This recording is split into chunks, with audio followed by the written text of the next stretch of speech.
görýänleriniz bundan zaryad alıp akkumulyator yani her zada tok berip bilýäňiz. Misal üçin tok yerlerde, meydanlarda akkumulyator koyup, zaryada koyup bilýäňiz maşynyň ondan soň tok işleýän zatlary işledip bilýäňiz. Hal size açyp obzor edip görkezeýin.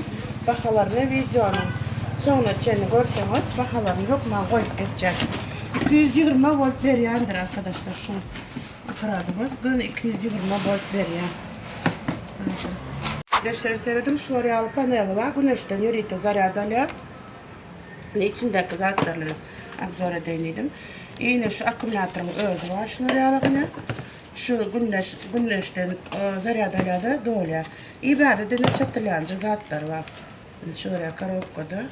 Yine seyredim şunu alıp içinde yine özünün yürüyüp rozetka yeri çatylýan zatlarını maşyna akkumulyatora zaryada koyup bilýäňiz.